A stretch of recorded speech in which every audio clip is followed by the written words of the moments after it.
what time? Hi, it's time for the Abbott Costello Show. We're on the air for ABC here in Hollywood. Well, what are we waiting for? Let's go with the Abbott Costello Show.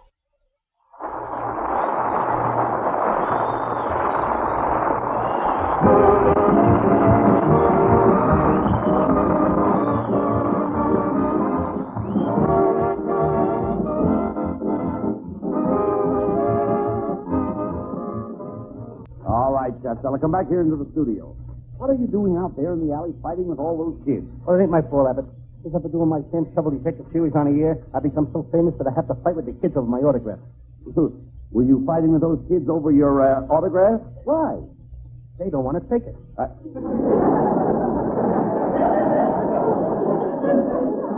Oh, let's cut out this nonsense, Costello. What case are you going to do your Sam Shovel Detective case for tonight? It's one of my most famous cases. I call it the fish market murder, or they killed him just for the halibut.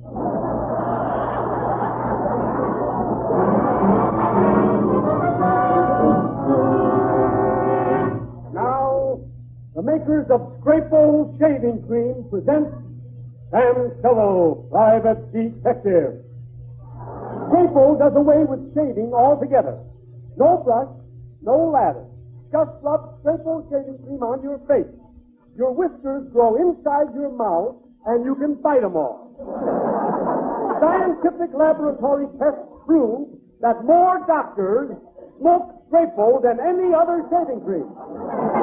Men, enter the Scrapo Shaving Cream $50,000 cash prize contest. It's called Start the Music. Here's all you have to do. Get a 35-piece orchestra together in your home. Have them start playing. And if we call you and we guess what they're playing, you send us $50,000. And now to the adventures of Sam Shovel, Private Detective.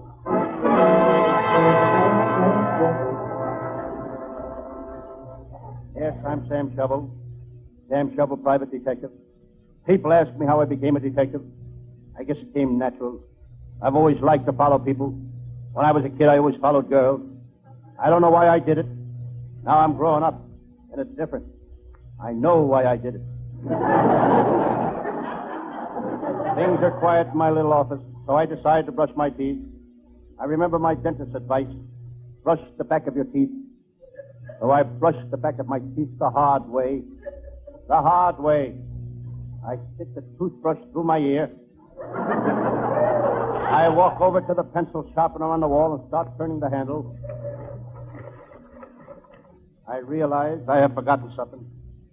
Taking my long, pointy finger out of the sharpener, I go to my desk to get a pencil. It's mighty warm in my little office. I'm perspiring, so I mop my brow, putting the mop back in the bucket. I realize it's time for lunch. I take a Charlotte Russe out of my lunchbox.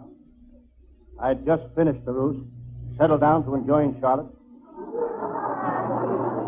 Then the phone rang. Hello? This is Muggsy Mulligan speaking. I'm coming over to get you, Bulldog Drummond. My name ain't Bulldog Drummond. It's Sam Shovel. Oh, change your name, eh, Bulldog? Ain't this Walnut 8841? No, it's Granite 9903. Oh, change your number, eh, Bulldog?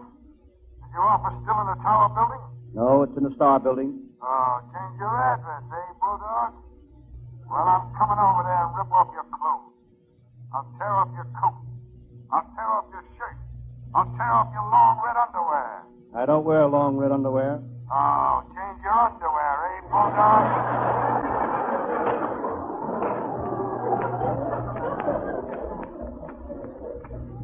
Times like this, I wish my pal, Lieutenant Abbott of the Homicide Squad, was here. All right. Brushed my teeth too hard. Lieutenant Abbott is the cop who solved the famous Hollywood jewel robbery case. He solved it the hard way. The hard way. He confessed. Hello, Sam Shovel. It's my buddy, Lieutenant Abbott. I think he's worried.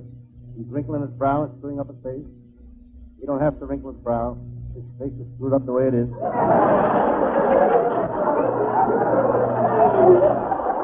Sam, this is the filthiest looking office I've ever seen. What is that lump lying on the floor in that corner? That's the man. He's been lying on the floor in that corner for 5 days. I think he's dead. What makes you think he's dead? When I dust him, he don't wiggle. Sam, who is that beautiful girl in that picture on your desk? Lieutenant, that gorgeous creature is a Pasadena society girl. I remember the day I met her. I could tell she was an aristocrat. She had class and breeding. Bowing low, I softly said to her, "Cigar?"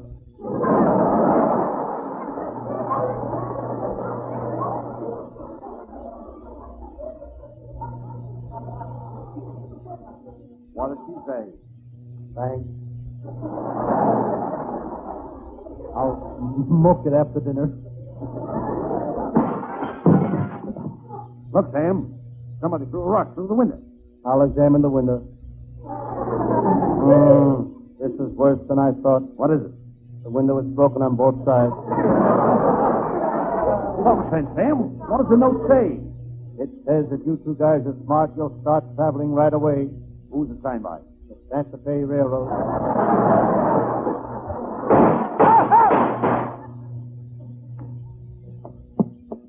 Are you Sam Shovel? I looked up. The most beautiful girl I'd ever seen was standing in the doorway. I spoke. Yes, I'm Sam Shovel. Sam Shovel, you took my father up the river. You took my uncle up the river. You took my brother up the river. So what? Sam, have you still got your canoe? I walked over to her. Papa, if you come one step closer to me, I'll let you have it. Honey, I got a good mind to let you give it to me.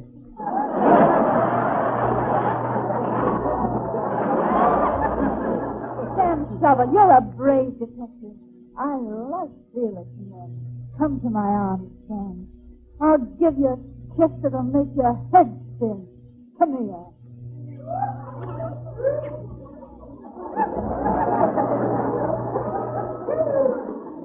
Sam. Sam. Did her kiss make your head spin? Sam, is there anything I can do for you? Call my mother and tell her that whirling Sam won't be home for dinner.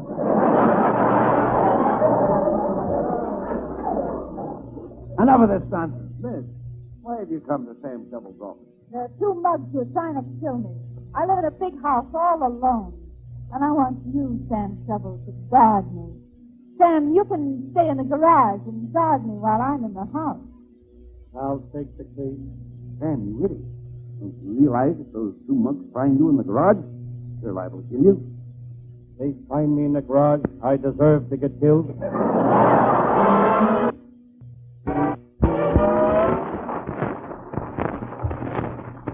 Lieutenant Abbott talked me out of handling the case of millions of magnificent murders.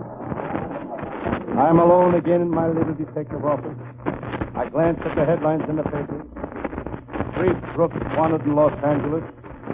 I thought they had enough crooks in Los Angeles.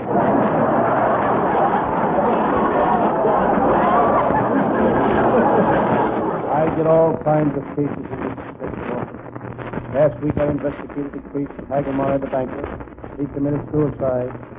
He was sitting at his desk when suddenly he dived out of the window. His secretary was killed, too. It happened so fast he didn't have time to get off his lap. Sam, I got here just in time. I found this guy hanging around outside of your office. Hey, All right, stand against that wall, you guys. Put up your hands, coppers. This time I've got you. Better do as he says, Lieutenant Abbott. He's desperate. Listen, you guys, I'm going to give you guys something that's been coming to you for a long time. You've been trying to duck it, but now I'm going to see that you get it. Well, you got us cornered. Go ahead and give it to us. Get him out of here!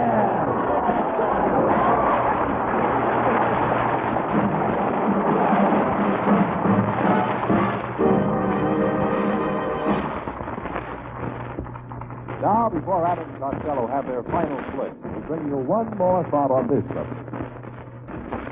And now, back for a final word from ABC's Abbott and Costello Show. I've Costello. You ought to give up trying to be a detective. You wouldn't know a crook if you saw one. Oh, no? Well, how about that fiend that ran loose to get the park last night? He got all the women sick and stole the turkeys with the money. A double crime, 15 and 15 money. That guy is all it was tough with him. You think they ought to get back the money? Oh, good night, folks.